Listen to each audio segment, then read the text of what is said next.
দুই দিনের টানা বর্ষণে আসলে চট্টগ্রামের বেশ কিছু নিম্নাঞ্চলে প্লাবিত হয়েছে। আমরা এই মুহূর্তে আছি চট্টগ্রামের কাতালগঞ্জ এলাকায়। চট্টগ্রাম মহানগরী ৫/, থানাধীন কাতালগঞ্জ এলাকায় টানা দুই দিনের বর্ষণে আসলে এই এলাকাটারই হাঁটু পরিমাণ পানিতে কিন্তু ডুবেছিল, সেটি কিন্তু আমরা দেখছি। এবং আমরা যেমনটা জানি যে চট্টগ্রামের বেশ কিছু জায়গায় যেহেতু টানা 2 দিন বর্ষণ ছিল, সেক্ষেত্রে কিছু জায়গায় আসলে জলাবদ্ধতা তৈরি হয়েছে।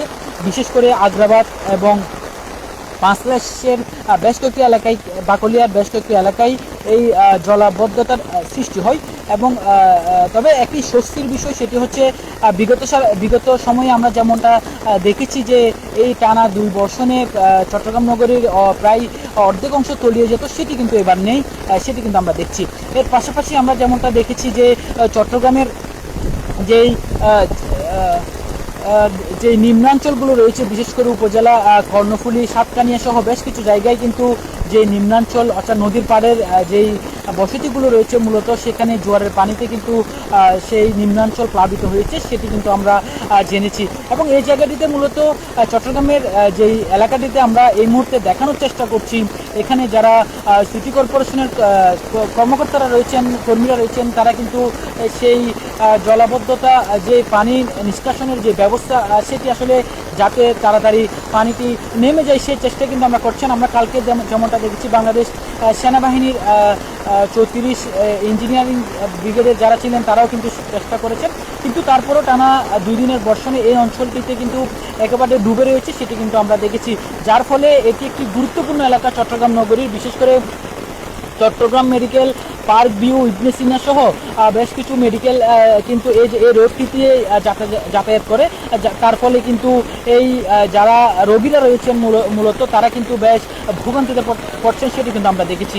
এবং এর পাশাপাশি আরেকটি বিষয় জানিয়ে রাখতে চাই, সেটি হচ্ছে চট্টগ্রামে টানা 2 দিনের বর্ষণে আজ সকাল থেকে মূলত ভারী বর্ষণ হচ্ছে, যার ফলে অফিসগামী যে যাত্রীরা তারা কিন্তু যেহেতু ভারী বর্ষণ, সেক্ষেত্রে আমরা যেমনটা দেখেছি যে রাস্তাঘাটে যেই মূল সড়কে গাড়ি চলাচল মূলত একটু কম, যার ফলে কিন্তু অফিসগামী যারা যাত্রীরা রয়েছেন তারা কিন্তু বেশ ভোগান্তিতে পড়েছেন, সেটি কিন্তু আমরা দেখেছি।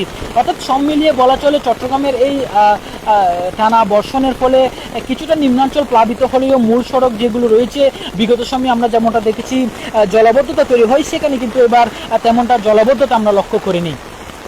তো তবে একটি বিষয় জানিয়ে রাখি, আবহাওয়া অফিসের পক্ষ থেকে যেমনটা বলা হয়েছে, সাগরে যেহেতু নিম্নচাপ তৈরি হয়েছে, সেক্ষেত্রে চট্টগ্রাম বন্দরে 3 নম্বর সতর্কতা সংকেত রয়েছে, যার ফলে এই যেই বৃষ্টি সেটি মূলত 1 সপ্তাহ ধরে টানা থাকবে বলে আবহাওয়া অফিস থেকে তেমনটা কিন্তু বলা হয়েছে।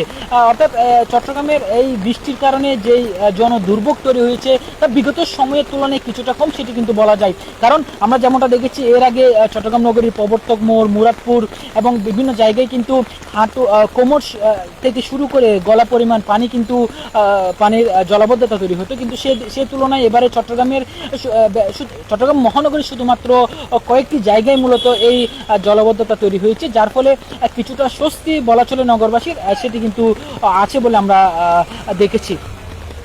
তো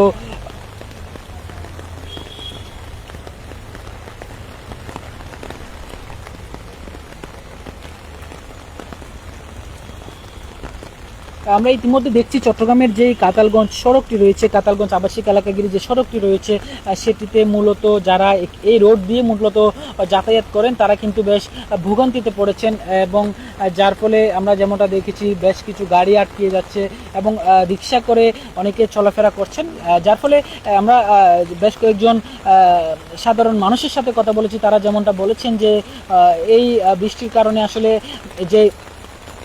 বৃষ্টির কারণে চট্টগ্রামের যেই গাড়িগুলো চলাচল করছে তারা মূলত একটু বেশি ভাড়া নেওয়ার অভিযোগও কিন্তু তাদের বিরুদ্ধে তারা করছেন।